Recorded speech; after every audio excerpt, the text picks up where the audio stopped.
Our featured guest has dedicated her life to improving the lives of those less fortunate, both in the United States and truly around the world. She serves as co-chair of the Arizona Governor's Council on Human Trafficking and the McCain Institute's Human Trafficking Advisory Council. Please join me today in welcoming Cindy Hensley McCain.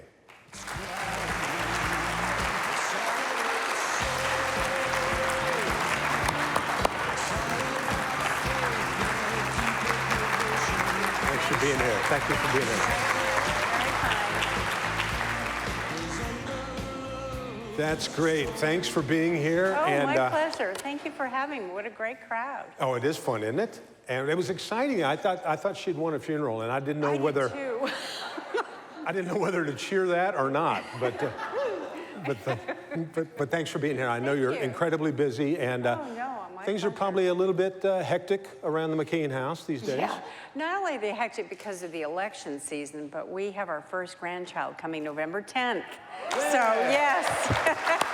So I'm going to, the night of the election, hopefully celebrate and then literally be on a plane the next morning to Baltimore so I can go see our grandchild born. Oh, that's great. Now, do you know the boy or girl, or is that secret? No, it's a little boy, and it's John Sidney McCain V. Wow. Yeah. Can you imagine? This kid has no idea. Yeah, he doesn't. There's no chance. No, I mean, you know, I mean, that's incredible. Well, congratulations in advance for that. Thank you. And thanks so much for being here. And I'm just going to kind of open up the floor and let you talk about what you want to talk about and explain what you're doing. And truly, we thank you for all the things you've done. And I was reading your bio, all the charities that you support, and you've served a lot of people in your life, and thank you. Well, thank you. That's very kind of you to say. I'd first like to thank Crescent Crown for doing this. I was here with my husband when he was here, and I was so thrilled, and what a great opportunity for the community to get together and talk about things that are important to the community. So I appreciate being included in this. I really do. And so thank you, Crescent Crown, and most importantly, our veterans over here. Being a mother of 2 active duty military boys, and of course being married to a legacy family and all of this, I can't tell you how much we appreciate your service and your commitment to the community, and most of all, commitment to our younger veterans.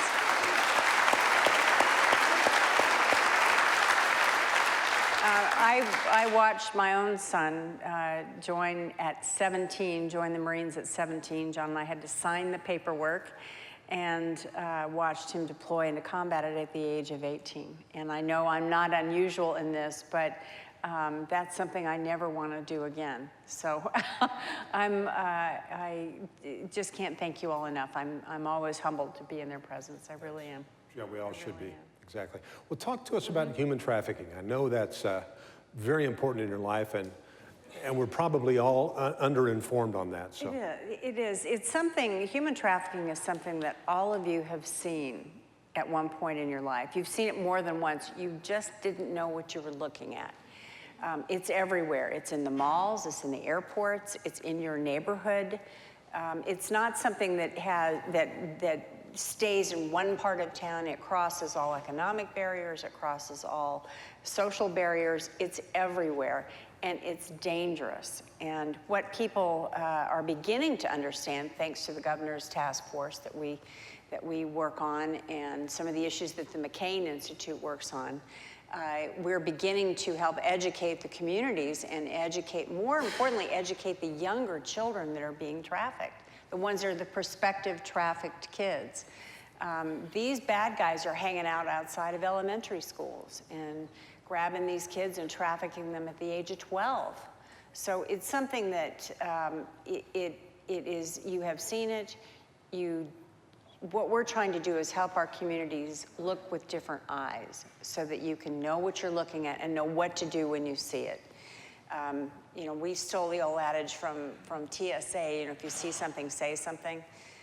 What I tell people is if you see something with some kids or an adult that kind of, you know, it just doesn't look right, trust your gut and call somebody. Call a police officer, anybody. No harm, no foul. No harm, no foul on this. We're talking about a child's life. So what do we look for?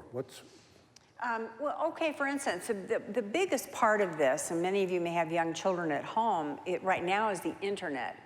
I was a helicopter mom, so I hovered over.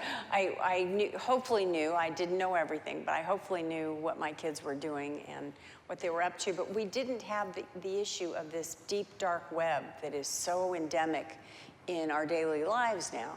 And so monitoring your children's internet, for instance, there's an organization or a company, I should say, and they're scumbags, bar none, Backpage.com. You guys ever heard of New Times? New Times? New Times owns them. Mike Lacey and Larkin here in town are the two guys that started Backpage.com. They live right here in Phoenix. They circulate among decent people. They sell children for profit, and they get away with it. They hide behind the First Amendment. So what we're trying to do is be able to work through the Communications Decency Act. I mean, this is a whole long thing. But to be able to shut that portion of Backpage down, Backpage is like Craigslist. You can sell anything on it. You know, you can sell, it's easier to buy a child on Backpage than it is to buy a sofa. So this is something that's very dangerous. So number one, the internet.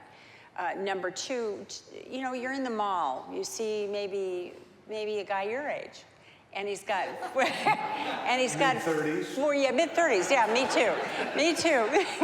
And he's maybe got four little girls with him. How did I get in this? Hang on. Jeez, I'm messing with you.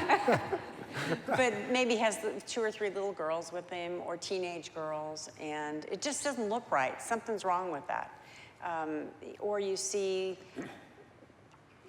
for instance, my own experience, I was in a truck stop in Yuma. I was driving to San Diego, pulled into a truck stop to get gas and do all that, and there were 2 little Native American girls, and they were just hanging out outside the door of the convenience store there. And I watched it for a little bit, and then I could see kind of around the corner in the back, this guy kind of just lurking and looming, just kind of watching over things. And I realized that this was the guy, that he was the trafficker, and these 2 little girls had been taken from a reservation. So I called the police right there.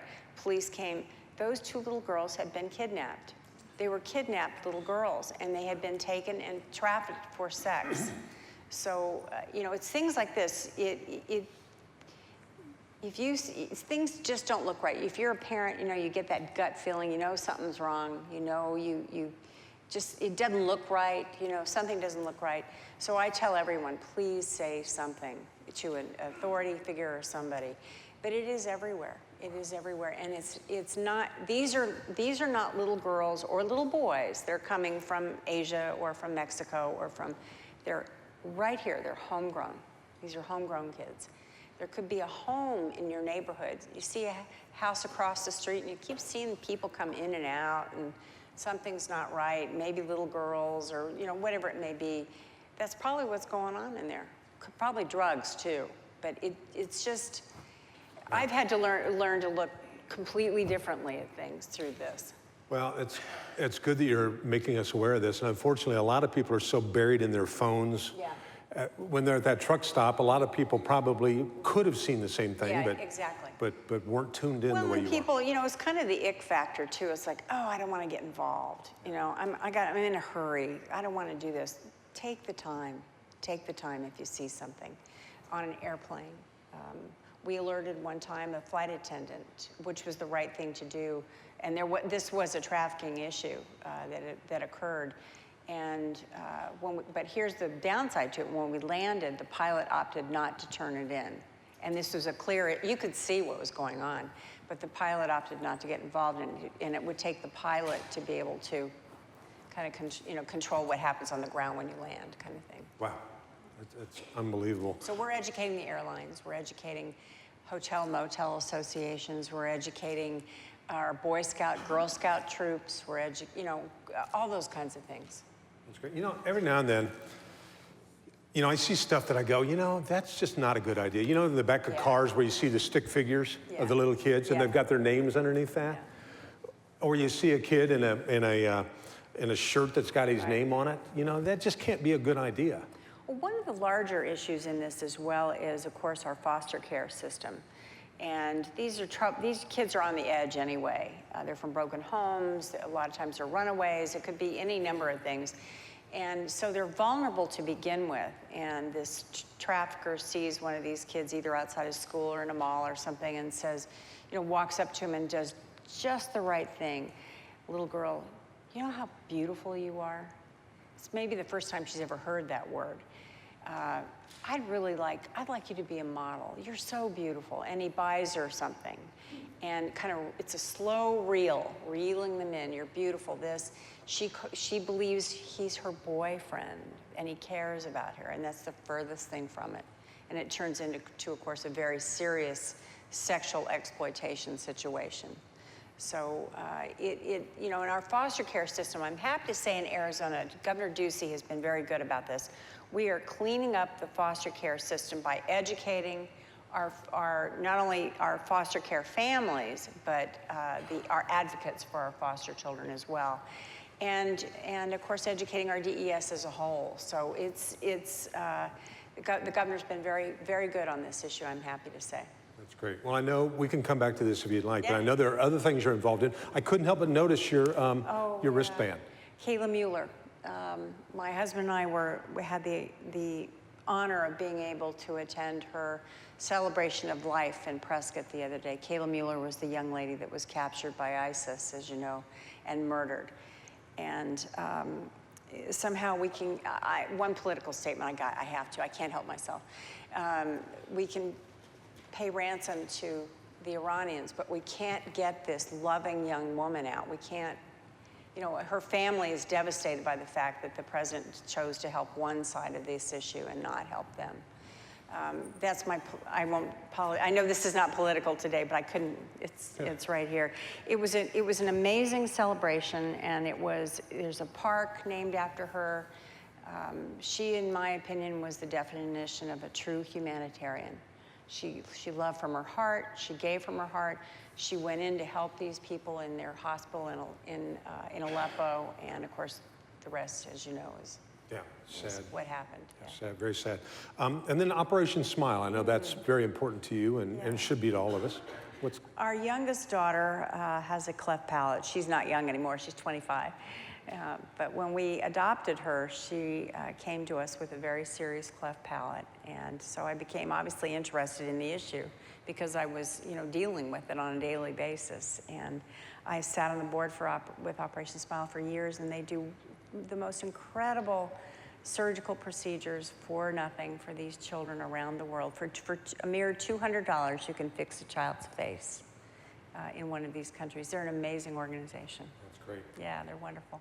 Well, what are some of the other causes that you support? I know we could be here all day and we don't have that much time, but talk about the ones that are special. One of them, which is I'm so honored to be a part of, is Warriors and Quiet Waters.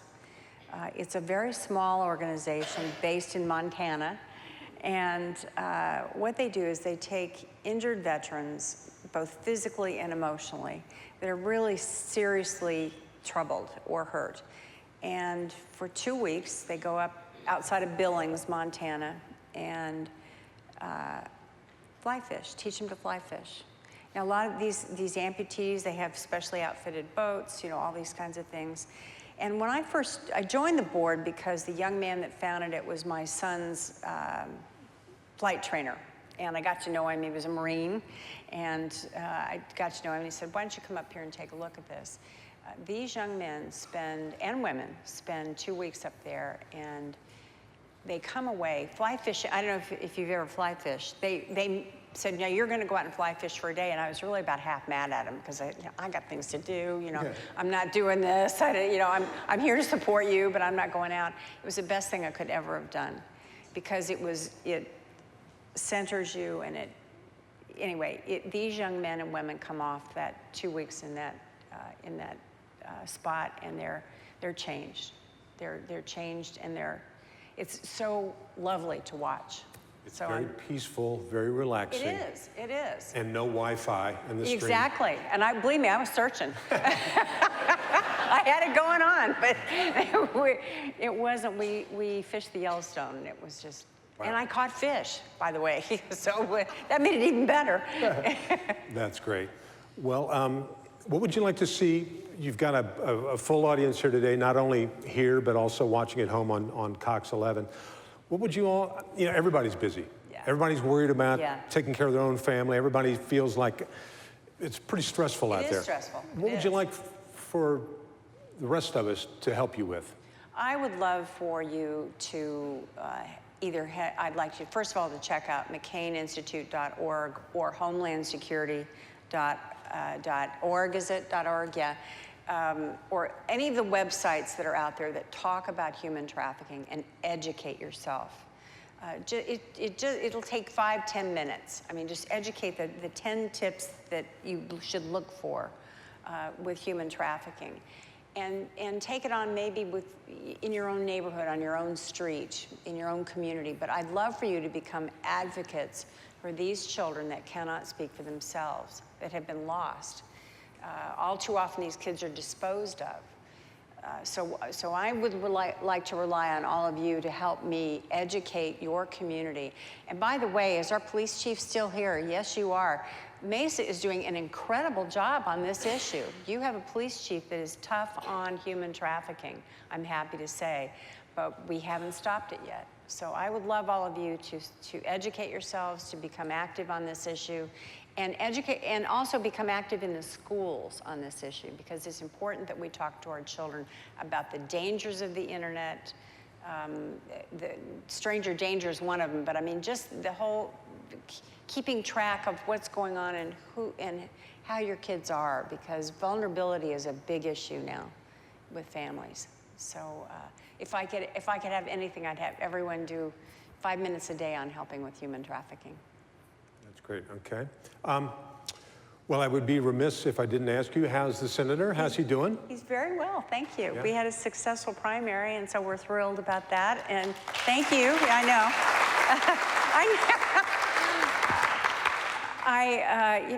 I didn't think we'd be here. And when John came to me and said, I want to run one more time, and gave me the reasons, I knew the reasons that he was going to say.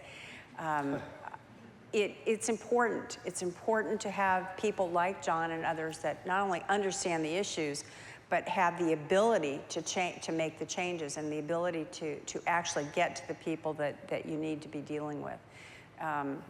It's not an accident that Putin has banned John and I from Russia. It's not an accident that ISIS... Is that true? You're true. Banned from Russia? Yes, we are. We're banned. Well, I would wear that as a badge of honor. Absolutely. I'm very proud of it. It's not an accident that ISIS has John as their #1 target on this issue within the United States. It's because he's tough. And so when he came to me and said he wanted to do it again, I couldn't say no, and I'm very proud of him. Well, he's got so much energy. Doesn't he? He's kind of go-go. And he doesn't have that annoying, persistent cough that some people have.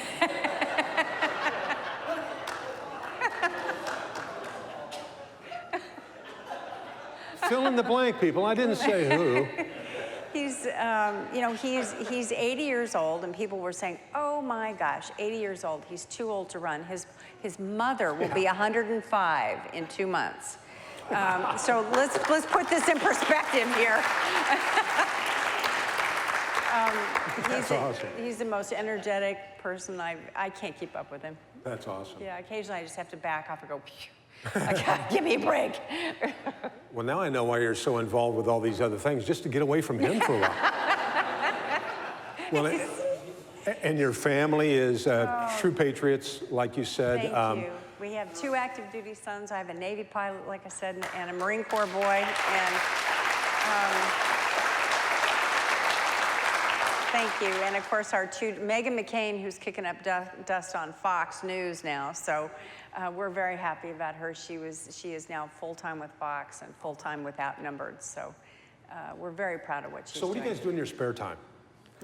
Actually, John barbecues, and we go up to our place in Sedona, and we enjoy the outdoors. He loves birds, and we now have 2 nesting pairs. This is all trivia, but 2 nesting pairs of very rare it's called a common black hawk, but they're not common. It's very rare. There's only 300 pairs within the United States, and 2 of them are on our property. Wow. And I mean to tell you, John looks out for those birds like nothing else. It's wonderful. It really is. So just things like that. He just loves it. Well, I know you guys are sports fans too. Oh yeah. Whenever I think of the. Gee, I'm so glad football season's here again. That's so much fun. This is going to drive Neil Baer crazy, who's a big Yankee fan. But whenever I think of the old 2001 World Series, where I saw Senator McCain and Rudy Giuliani, because I know how it turned out. So it's really fun to watch that. And, it was. That was an incredible series, of course, at a great time. That the United States was so terribly wounded from everything that had occurred. It was a great partnership and a great match between two great cities. Yeah, that was great. Well, we can't thank you enough for being here. As a special little gift, we like to give our guests something. We normally give them a case of beer. But in your case, you might already have. I'll give them a case. Yeah. Did you hear that?